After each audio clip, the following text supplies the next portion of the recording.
Nadreen, 56 inch वाले बाबा जी नरेंद्र मोदी साहब जब पहली मर्तबा प्राइम मिनिस्टर बने थे 2014 में, तो आईएसआई की एक इनिशियल असेसमेंट रिपोर्ट आई थी। उस रिपोर्ट के अनुसार उन्होंने जो इनिशियल असेस किया था इनकी पर्सनैलिटी को, तो उन्होंने कहा कि ये इंडिया को अंदरूनी तौर पर वीक करेंगे। इंडिया के अंदर जो इंटरनल फॉल्ट लाइन्स हैं, ख़ास तौर पर मजहबी बुनियादों पे जो फॉल्ट लाइन्स मौजूद रही हैं इंडिया के अंदर, वो मज़ीद गहरी होंगी और कमज़ोर होंगे। इंडिया के इदारे भी कमज़ोर होंगे और इंडिया की डेमोक्रेसी भी कमज़ोर होगी और इंडिया के अंदर डिस्टेबलाइजेशन ये शख्स क्रिएट करेगा। अब जब 10 साल के बाद हम पीछे मुड़ के देखते हैं तो ये सारी चीज़ें तो बिल्कुल हुई हैं। हमने देखा है कि बिल्कुल ये तमाम जो असेसमेंट थी ठीक साबित हुई है। लेकिन मोदी साहब ने इससे कई कदम आगे जाके गंद फैलाया है, मैस क्रिएट किया है, इससे बहुत ज़्यादा मैस क्रिएट किया है। जितना सोचा जा रहा था उससे कहीं ज़्यादा इन्होंने इंडिया के लिए यहाँ पर मैस क्रिएट कर दिया है। लिटरली हुआ यह है कि इन्होंने पूरे के पूरे वेस्टर्न ब्लॉक के साथ, वही वेस्टर्न ब्लॉक जिसके साथ ये 10 साल तक चिमटे रहे और जिनकी वजह से इन्होंने चाइना जैसे पड़ोसी के साथ भी टाइज ख़राब किए, डाउनग्रेड किए, जंगी हालात क्रिएट कर दिए बॉर्डर्स के ऊपर, बल्कि छोटी सी झड़प हुई भी और उस छोटी सी झड़प के बाद लेकिन इलाका बड़ा हाथ से निकल गया, 4000 स्क्वायर किलोमीटर। तो उसी वेस्टर्न ब्लॉक की वजह से इन्होंने ये सारी हरकतें की हुई थी ना। अब उस वेस्टर्न ब्लॉक के साथ इंडिया के टाइज तारीख के ख़राब तरीन मोड़ पे पहुंचे हुए हैं, टोटल कोलैप्स हो चुके हैं। टोटल वेस्ट के अंदर जो सबसे बड़ा प्लेटफॉर्म है इंटेलिजेंस शेयरिंग का और इंटेलिजेंस कोऑपरेशन का, उसको 5 आईज कहा जाता है। इसके अंदर Australia, Canada, New Zealand, United kingdom और यूनाइटेड स्टेट्स है। अब टेररिज्म के हवाले से इन तमाम मुल्कों की तकरीबन एक जैसी पॉलिसीज आपको शुरू से लेकर नजर आती हैं और ये बहुत ज़्यादा कोऑपरेट करते हैं एक दूसरे के साथ। ये प्रॉपर गोरे हैं, सर्टिफाइड गोरा जिसे नहीं कहते, ये पाँचों के पाँचों इंग्लिश स्पीकिंग है और एक दूसरे के साथ ये बहुत ज़्यादा, यानी यूँ समझे कि इनकी इंटेलिजेंस एक ही है। ये जो प्लेटफॉर्म है 5 आईज का, ये काफ़ी पावरफुल है और किसी एक मुल्क को थ्रेट अगर होता है तो 5 को मिलकर रिस्पॉन्ड करते हैं।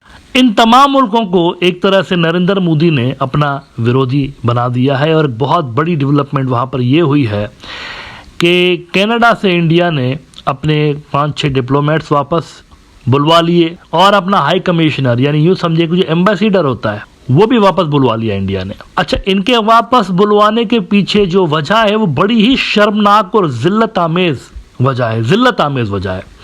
वो वजह यह है कि जिन इंडियन डिप्लोमेट्स को इन्होंने वापस बुलवाया है इंडिया ने और जिस हाई कमिश्नर को वापस बुलवाया है, इनके ऊपर कनाडा के प्राइम मिनिस्टर ट्रूडो ने कल ये इल्ज़ाम लगाया कि इनके ये जो डिप्लोमेट्स हैं ये यहाँ फिरते रहते हैं हमारे मुल्क के अंदर, हमारे ही सिटीजन्स की इंफॉर्मेशन कलेक्ट करते हैं और वो इंफॉर्मेशन ये प्रोवाइड करते हैं अपनी ही सरपरस्ती में, इंडिया की सरकारी सरपरस्ती में, हमारे सॉइल पे चलने वाले भत्ताखोरी, जिसको एक्सटॉर्शन कहते हैं अंग्रेजी में। गुंडे जब हफ्ता वसूली नहीं करते, महीना हफ्ता वसूली, चंदा निकालो, आज फलां इवेंट है, इसका चंदा, आज इसका चंदा, ये नेटवर्क चल रहा था वहाँ पर, इंडिया चला रहा था सरकारी सरपरस्ती में। उनको, क्रिमिनल गैंग्स को, दहशतगर्द नेटवर्क्स को वो जो इंफॉर्मेशन थी इंडियन डिप्लोमेट्स प्रोवाइड करते थे कैनेडियन सिटीजन्स के हवाले से, और फिर वो गैंग्स जो हैं उस इंफॉर्मेशन को यूज़ करते हुए कनाडा के अंदर कार्रवाइयाँ करते थे। ये वहाँ पर नरेंद्र मोदी के दौर में हुआ है, कनाडा में ये हुआ है। खुद को मूसाद समझ रहे थे, इजराइल समझ रहे थे, लेकिन मेरा नहीं ख्याल कि वो फ्रेंडली कंट्रीज़ के अंदर इस तरह जाकर करते होंगे मूसाद वाले। ये तो फ्रेंडली कंट्री था कनाडा, उसके अंदर जाकर दहशतगर्दी के नेटवर्क बना दिए, क्रिमिनल गैंग्स बना दिए उनके मुल्क के अंदर, भत्ताखोरी का नेटवर्क बिछा दिया। ये पैसा कलेक्ट करते थे लोगों से, पैसे दो वरना फिर तुम्हें नुकसान पहुंचाएंगे। और तो और बंदे अगवा करना और बंदों को कत्ल करना, ये भी उन्होंने आखिर में शुरू करके रखा हुआ था। ये कनाडा के प्राइम मिनिस्टर ट्रूडो ने बहुत बड़ा खुलासा किया है, बहुत बड़ा इंकिशाफ किया है और ये कोई एलिगेशन नहीं है। जैसा कि मैंने कहा 5 आईज जो है सबसे बड़ा इंटेलिजेंस का नेटवर्क है वेस्ट के अंदर, उनकी ये रिपोर्ट्स है सारी की सारी जो कि ट्रूडो शेयर कर रहा था।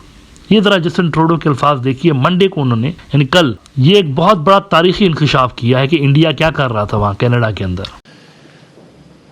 I think it is obvious that the government of India made a fundamental error in thinking that they could engage in supporting criminal activity against Canadians here on Canadian soil, whether it be murders or extortion or other violent acts. It is absolutely unacceptable for any country, any democracy that upholds the rule of law.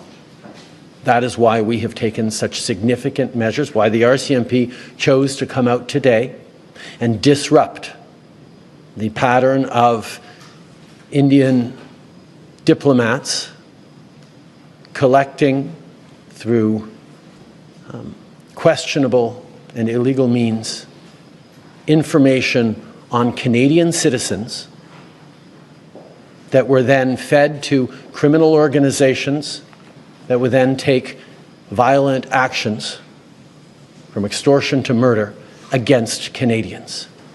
No country, particularly not a democracy that upholds the rule of law, can accept this fundamental violation of its sovereignty. Canada fully accepts and respects the sovereignty and the territorial integrity of India. We expect India to do the same. In this case, they did not. अच्छा, इसी खबर को Indian news outlets भी report कर रहे हैं। Hindustan times ने कहा है कि Justin Trudeau says Canada shared details with five allies on Hardeep Nijjar killing, यानी कि वो जो बंदा मारा है इंडिया की सरकार ने मारा है। अगर आप कैनेडियन पॉइंट ऑफ व्यू को देखें तो वो कहते हैं सरकारी तौर पर इसको कत्ल किया गया है, वहाँ से आदेश आए थे। अब इंडिया के जो डिप्लोमेट्स मुलविस थे सारे गोरख धंधे में, वो रेडार पे थे इनके, कैनेडियन रेडार पे थे। कनाडा इनके ऊपर नज़र रख रहा था और हो सकता है कि कनाडा उनको आगे चलकर किसी मरहले पे गिरफ्तार भी करता है। It is also quite possible. India ने फौरी तौर पर उनको वापस बुलवा लिया अपने मुल्क के अंदर। और सिर्फ यहाँ तक नहीं हुआ, इंडिया ने भी सोने पे सुहागा देखिए, कनाडा के जो डिप्लोमेट्स हैं उनको वापस भिजवा दिया इंडिया से कि निकले यहाँ से। ये तरह अगर आप इंडिया के मिनिस्ट्री ऑफ एक्सटर्नल अफेयर्स की प्रेस रिलीज देखें, उसमें इन्होंने कहा है कि इंडिया एक्सपेल्स कैनेडियन डिप्लोमेट्स, तो 6 लोगों के नाम दिए इन्होंने और आखिर में लिखा है कि they have been asked to leave India by और before 11:59 PM on Saturday October 19, 2024। 19 October तक की उनको डेट दी है कि आप बोरिया बिस्तरा बांधिए और निकलिए, और उधर से अपने भी बुलवा लिए उन्होंने वापस। तो यहाँ पर टोटल डिस्ट्रॉय हो चुका है, धपड़धूस हो चुका है इंडिया का इन्फ्लुएंस, इंडिया की जो स्टैंडिंग थी, असर और रसूख था कनाडा के अंदर, वो ख़त्म। सिर्फ कनाडा में नहीं, अमेरिका के अंदर भी इंडियन एनए से नहीं जा सका। उस दिन आपको बताया था इंडियन एनए से नहीं जा सका इस डर से कि मैं गिरफ्तार हो जाऊँगा। गुरपतवंत सिंह पन्नू साहब को भी तो कत्ल करने की कोशिश की गई थी ना, अमेरिकन सॉइल भी तो उन्होंने इस्तेमाल की हुई है इन्हीं हरकतों की वजह से।